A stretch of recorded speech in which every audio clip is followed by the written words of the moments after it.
Hey guys, welcome back. If you're new here, my name is Lewis and behind me is my 2022 Honda Civic Si, and today we're gonna be doing two things. First, we're gonna be doing the second oil change on this car, and second, we're gonna be doing a 10,000 mile review or update on the car.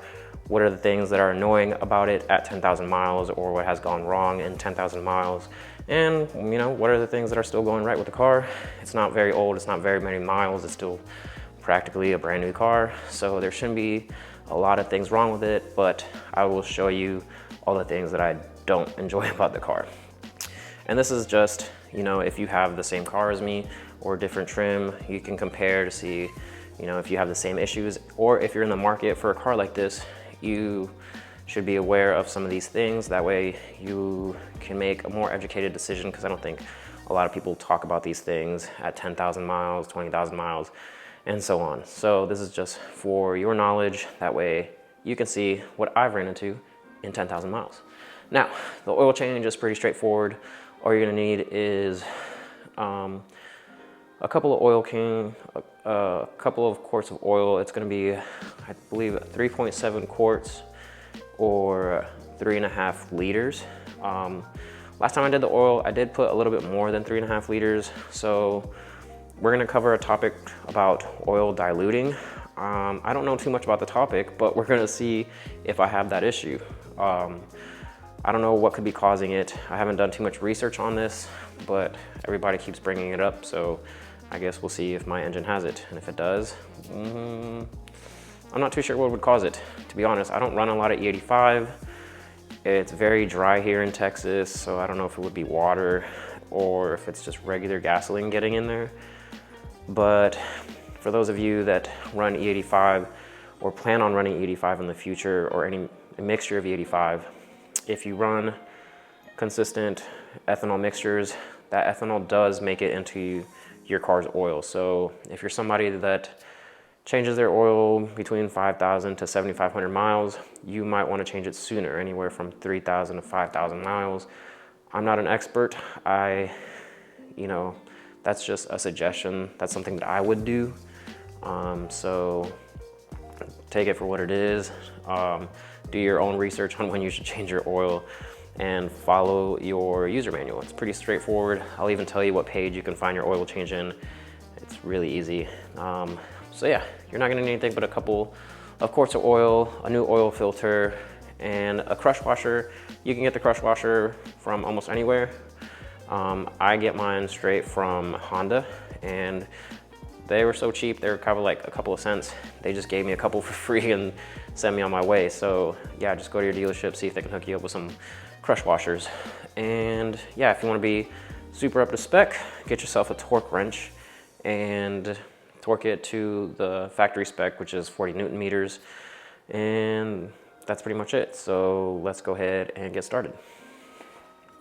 And for those of you that are curious about the instruction manual or the user manual, your oil change starts on page 664 and it continues on to 666, and that should be it. Okay, so first thing you're gonna wanna do is go ahead and pop your hood, and you're gonna get your oil cap and just twist it off. And I just leave it on top just like that. You're gonna want to pop your oil cap before you drain your oil. That way the oil can flow a lot better.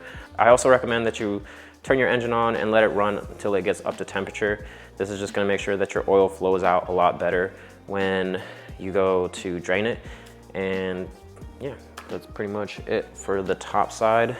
Get yourself some floor jacks and jack the car up so that way we can take the splash guard off. That way we can access the drain bolt and the oil filter. All right, so welcome to the underside of my car. All you really need to do is get yourself a flathead and just take off this splash guard. And it's super easy. If you lose one of these at any time, maybe they come off while you're driving, I'll leave a link in the description box below where you can buy more, because I may or may not have lost a few. But yeah, there's only a couple, and you'll see them all. I believe there's 1, 2, 3, 4. Yeah, there should just be 4. I could be wrong. Oh, and I almost forgot. You got these 2 Phillips right here, and then another 2 Phillips in the back. Then that should be everything that you need to remove the splash guard. Okay, so I'm using a 17 mil, and yeah, just make sure you have your drip pan ready, and preferably something underneath the drip pan because you're probably gonna get it all over your garage floor. I don't know if you care whether or not it stains your garage floor, but it's gonna stain your garage floor. So yeah, I'm gonna loosen the bolt and then let it all fall into the drip pan and just give it a minute.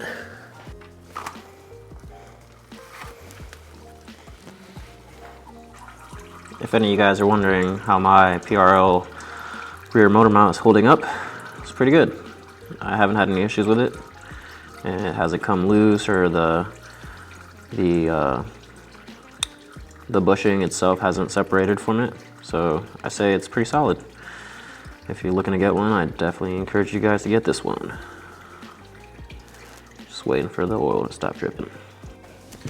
All right, so once it's finished draining, just throw away your old crush washer, put your new crush washer on, and put your bolt back in. Okay, grab your torque wrench, and you can either do 40 Newton meters or I believe it's 30 foot-pounds, depending on what part of the globe you're on. All right, next you just wanna loosen your filter. There is gonna be oil that comes out, so be ready.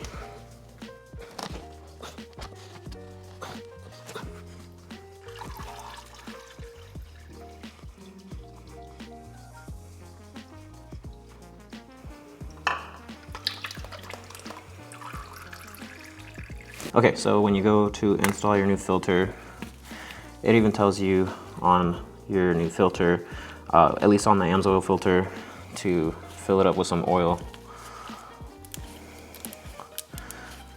And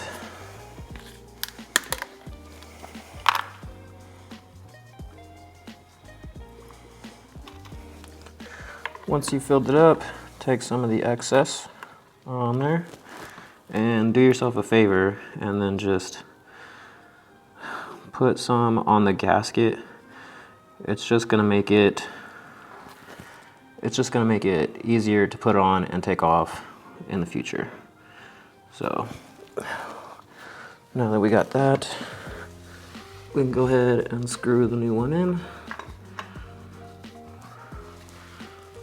What I like about this AMSOIL filter is that it's textured, so it's really easy to grip.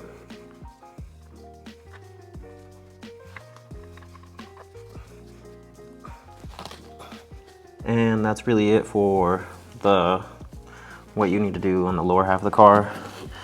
Just make sure, I just hand tighten mine. I don't think it's necessary to take any kind of wrench to it. And yeah, 30 foot-pounds on there or 40 Newton meters for the drain bolt. And yeah, just wipe off all the excess oil. And we can go on top and put all the new oil in. Okay, so I went ahead and took the oil pan out and I measured, well, I read where the oil is at according to the lines that's measuring. And I'm right in between 3.5 liters and 4 liters, which is exactly what I put in last time. I put in a little bit more than 3.5 liters. So as far as I can tell, I don't have any issues with my oil diluting. So I'm sorry if I can't help you. It doesn't smell like it has any kind of E85 inside of my oil, and it doesn't look like there's water in my oil. It just looks like regular oil. So if you're having that issue, I apologize that I can't help you any further. Maybe it's affecting only a few cars and not everybody's car, but at 5,000, 6,000 miles, I don't have that problem. So maybe if you're running your oil longer than that, you might be having that issue. But from what I can tell, 5,000, 6,000 miles, my oil is perfectly fine. So yeah, let's move on and finish the oil change.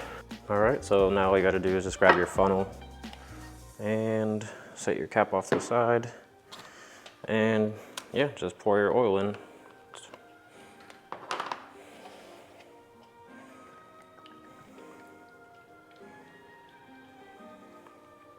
All right, now that we finished putting all the fresh new oil in there, just take your funnel out.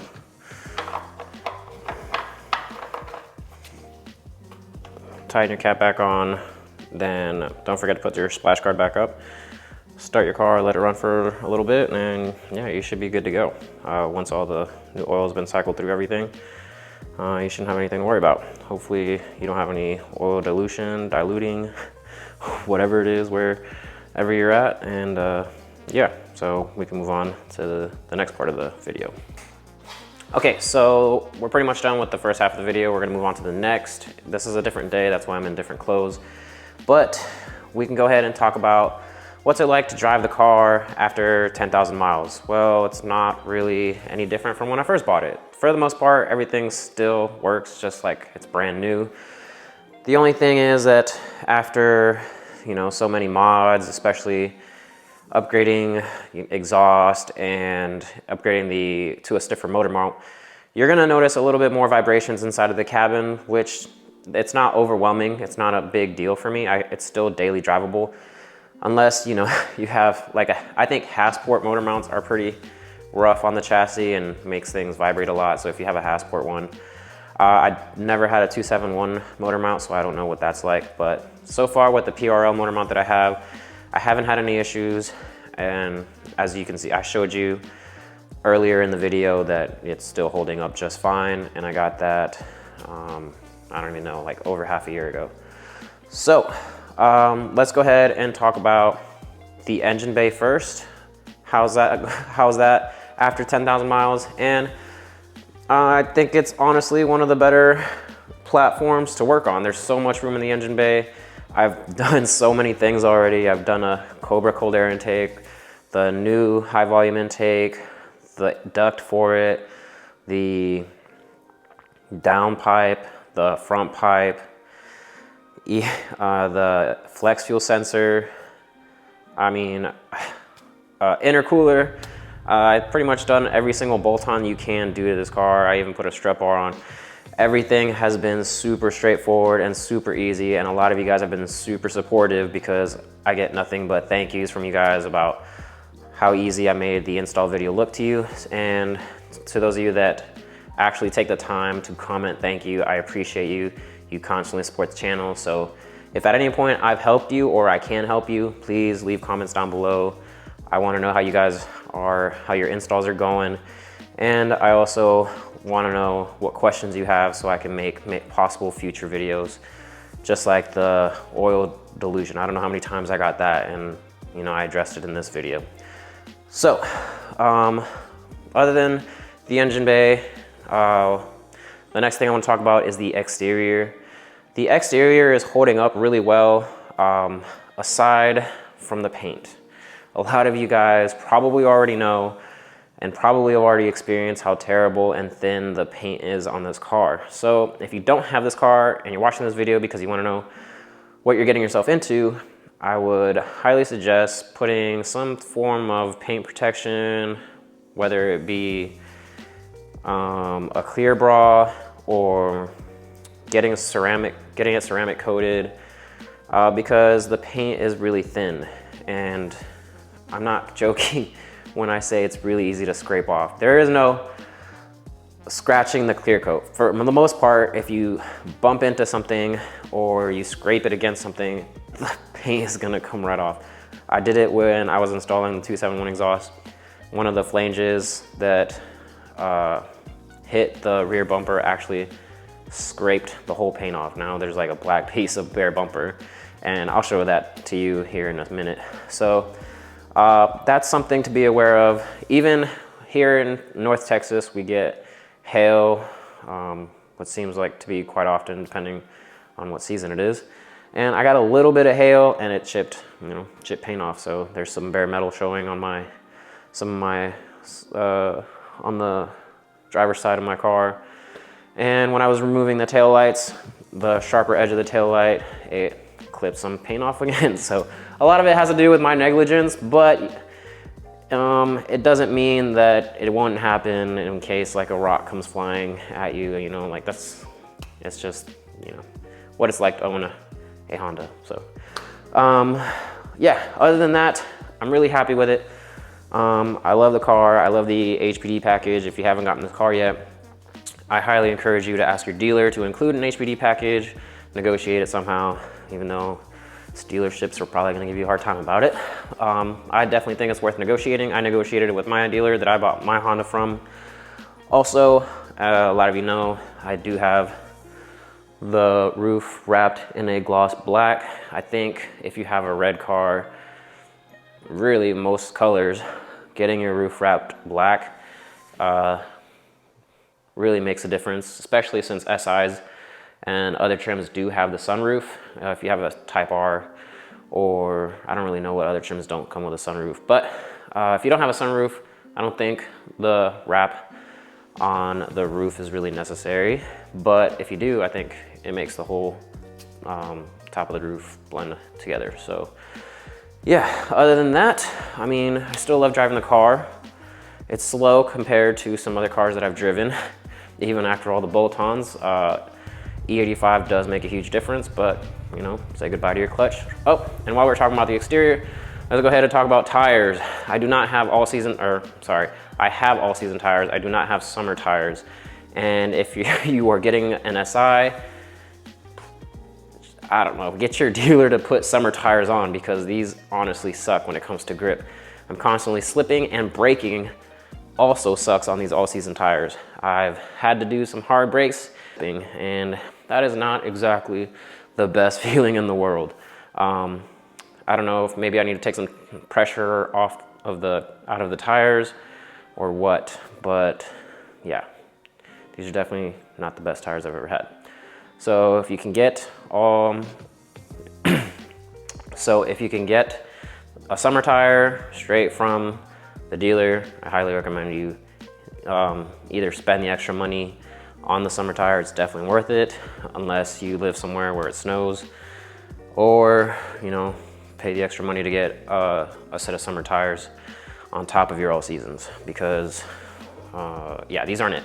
So I think that pretty much covers everything on the exterior, the engine.